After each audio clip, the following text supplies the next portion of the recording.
Indonesian victory stands as concrete and definite evidence that the fighting services of three great countries can be combined in effective operations. At every moment during this campaign, the devastating blows that were delivered by the Air Force, supported by the undersea and surface craft of the Navy, were so directed as to further and enhance the blows that were being delivered by the ground armies. As the campaign progressed, the supplying of these troops by the enemy became more and more difficult. And this was due to the power of the Air Force and the Navy. The efforts along this line were redoubled as each crisis of the battle approached. The land forces, of course, were vitally concerned with the amount of supply, the amount of reinforcements that were coming into the area each day. Their attacks were so timed, and the attacks of the air forces were so timed, that the maximum effect was produced upon the enemy at all times. General Eisenhower has mentioned the devastating attacks of our aircraft as one of the major factors in the Tunisian victory. Here are planes of the Northwest African Strategic Air Force, and this is a brief record of the part played by certain groups in that Air Force. The 321st Bomb Group used native labor to help fill the tanks of its B-25s. The final phase of the campaign, with stepped-up operations, made increasing demands on supplies, personnel, and equipment. Successful operations depend first on good maintenance. The cooperation of every crew in this group starts right here on the ground. These planes have to be ready on time. That means plenty of pressure on the ground crews who repair and keep these ships in fighting trim. It means trained crews who know their jobs. It means extra hours of work, plenty of cooperation, good organization, teamwork.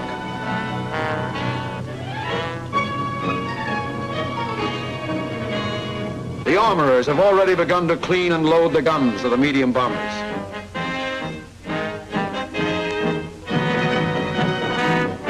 The ammunition is checked and fed into turret and waist guns.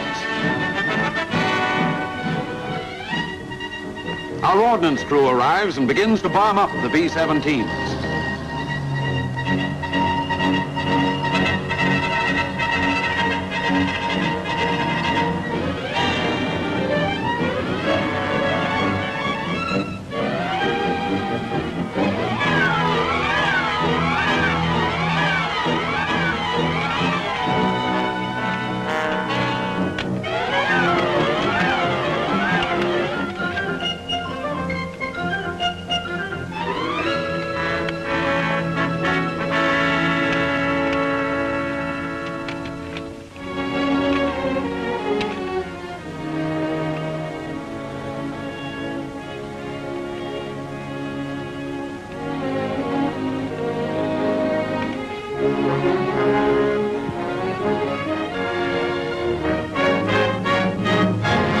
During all this field activity, the air crews back at headquarters are getting ready to be briefed on today's mission. The crews of the 321st Bomb Group answer briefing roll call by Captain Heinlein. Among those present were Lieutenants Bruce Stouts, Here. Hamilton Brinkley, Here. and Charles Failing. Here. St. Clair. Here. Hartnell. Here. McGowan. Ingram. Steinman. Lundgren. Captain Malcolm Haven briefs them on today's target. The target for this afternoon is Mature, the place that you so successfully bombed just 3 days ago. It's an easy target to find. It's a straight run on from Suco Chemist, where you pick up your escort of P-40s. It's about 63 miles from this point here. You should have no trouble with heavy flak until you reach the target area of Mature itself. Colonel R.D. Knapp. Gentlemen, I'm bombing this town of Mature that we hit several days ago and hit fairly well, as you see from the photographs of the town before and after striking. It was very important to keep a tight formation. And any trouble you get into in this area is more apt to be from the enemy pursuit than from the ground flag. In another headquarters, Captain W.P. Saunders. Well, gentlemen, This mission today is just a part of a well-organized plan to prevent a successful evacuation by the enemy. Our government is furnishing you about $10 million worth of equipment in order to do a good job. From all available information, we estimate that there are about 50 enemy aircraft, mostly Me-109s, on this aerodrome, in addition to 35 transports, largely Ju-52s. Now, these transports are at the present time furnishing a large part of the enemy's supplies, and in addition, of course, will be used in any evacuation move. Now, your job today is to see that these particular transports are not available tomorrow. Colonel Donovan. This is a 101 raid for the 97th today, and let's make this second 100 as destructive as we've made the first 100. Now, we've got these bastards on the run here. Let's keep them on the run, and let's mow down all the air power that they have. Take the time tick now. Coming up on 10:16. 15 seconds to go.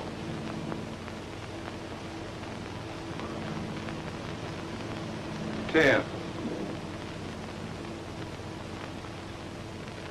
5, 4, 3, 2, 1, hack. After briefing, the heavy bomb crews leave directly for the plains.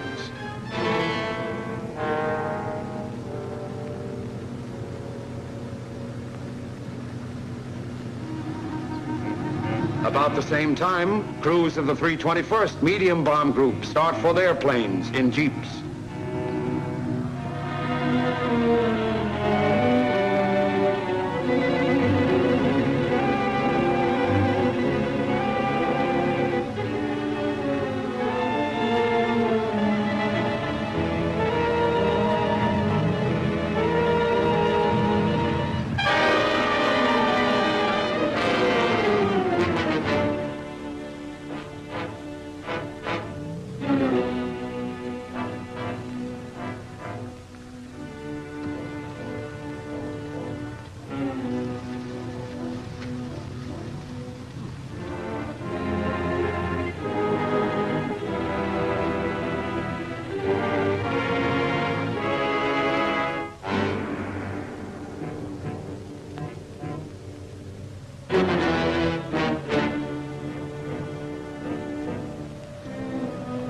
These medium bomb crews will attack their target, Matur, while the B-17s head for Sidi Ahmed Air Base. The truck from 97th Group headquarters arrives and drops the crews off along the line of B-17s.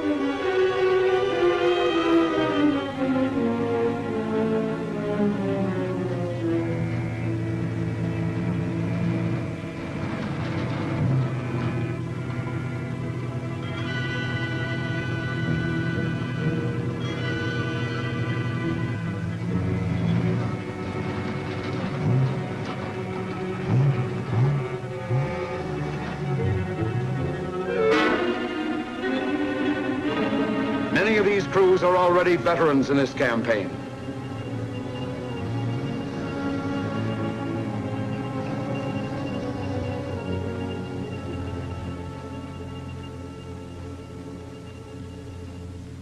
At this time, the Northwest African Strategic Air Force was moving toward the big final push.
were scored on the airfield. City Army.